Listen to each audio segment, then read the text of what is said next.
पे लेके आ गए। अश्विनी जी, दुर्घटना को लेकर मैं आपसे डिटेल में थोड़ी चर्चा करना चाहूँगी। स्पेशली कम हुई हैं दुर्घटनाएं, एक्सीडेंट्स कम हुए हैं, लेकिन जो होते हैं वो आपने भी देखे हैं। आप कितने दिनों तक वहाँ पर रहे थे, आपकी आंखों में लोगों ने आंसू देखे हैं।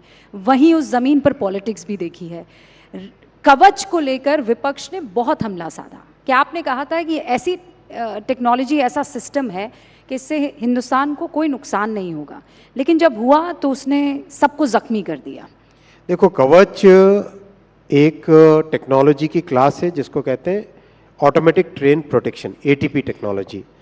एटीपी टेक्नोलॉजी दुनिया भर के बड़े रेलवे सिस्टम्स में 1980 के दशक में चालू हुई, 1990 के दशक में काफ़ी बड़ी मात्रा में लगी और 2000 के दशक में करीब करीब दुनिया के सारे बड़े रेलवे नेटवर्क्स में फुल्ली एटीपी आ गया था।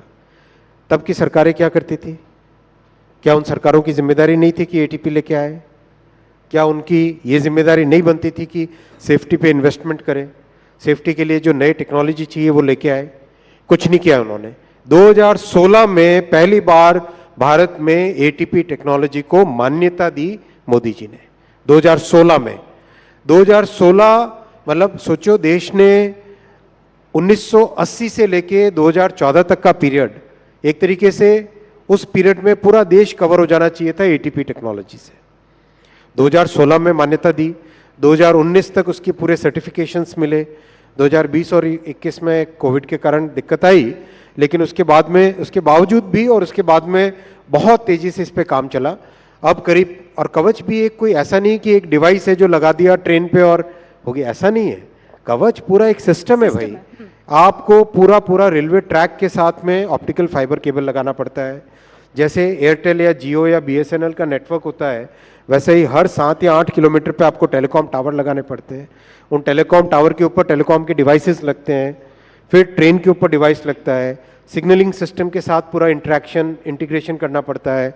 हर स्टेशन पे एक डेटा सेंटर बनता है, कंप्लीट डेटा सेंटर बनता है इसका, और फिर स्टेशन के डेटा सेंटर से पीछे कंप्लीट एक सेंट्रलाइज्ड ट्रेन कंट्रोल का data centre. It's very very complex technology. मतलब दुनिया भर के देशों में 20 से 25 साल लगे छोटे छोटे नेटवर्क, 8000, 10,000, 20,000 किलोमीटर के नेटवर्क्स, अपना 50, मतलब अभी 70,000, 75,000 किलोमीटर का नेटवर्क है।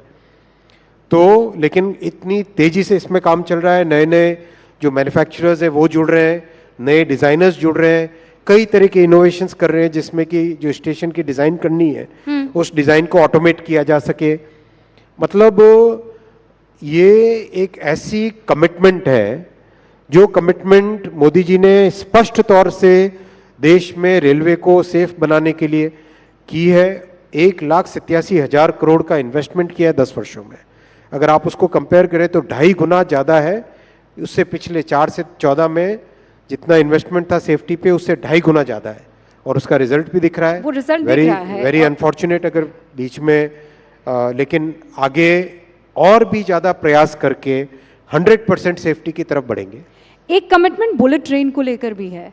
अब अश्विनी वैष्णव जी, जब इतना गड्ढा है जिसको आप भरने का पूरा प्रयास कर रहे हैं, ऐसे में कई लोग ये कहते हैं कि क्या बुलेट ट्रेन की इस देश को आवश्यकता है? आप उन्हें क्या कहेंगे? बुलेट ट्रेन एक ट्रांसपोर्टेशन का मीन्स के हिसाब से मत समझिए आप इसको। बुलेट ट्रेन को अगर आप देखोगे, बुलेट ट्रेन आपके जिस पाथ पे चलती है उस पाथ के सारे शहरों की इकोनॉमी को एक साथ जोड़ देती। मैं इसका उदाहरण बहुत अच्छा आपको दूंगा, जापान का। पहली बुलेट ट्रेन वह 1969 में जब चलनी चालू हुई,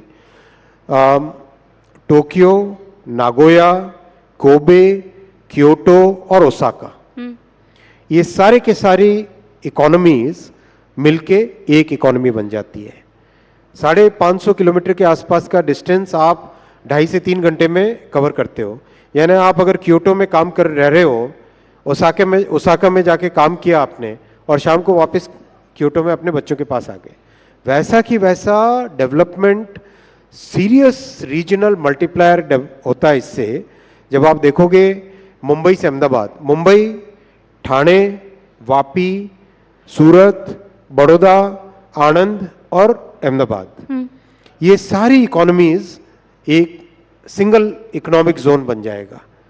आप सुबह बड़ौदा में नाश्ता करोगे, 1 घंटे के अंदर अंदर मुंबई में पहुंचे, दिन भर अपना काम किया, शाम को पकड़ी वापस ट्रेन और घर आके बच्चों के साथ खाना खाया। तो ये हसीन वाह। सपने पूरे कब होंगे? 2026 में आज देखो ना आप, आज आप देखो 200, मैं डेली काउंट करना भी भूल जाता हूँ, पिछला शायद 10 दिन 12 दिन पहले रिव्यू किया था, 284 किलोमीटर ऑलरेडी बन चुकी है कंप्लीट। ट्रैक्स लग रहे हैं, ऊपर ओवरहेड इलेक्ट्रिकल का सिस्टम लग रहा है, जो ट्रेन का मैन्युफैक्चरिंग है, सारी चीजें इन पैरेलल तेजी से चल रही है। देखो कई ऐसे देश, मैं नाम नहीं लूंगा किसी देश का, जिम्मेदारी की पोजीशन है, 20-20 साल लगते हैं एक प्रोजेक्ट को करने में 500 किलोमीटर का। अपने यहाँ 8-10 वर्षों के अंदर अंदर ये प्रोजेक्ट कंप्लीट होगा। 2026 में पहली सूरत से बिलीमोरा वाले सेक्शन में ट्रेन चलेगी, आप देखोगे, और वर्ल्ड क्लास है, एब्सोल्युटली वर्ल्ड क्लास है।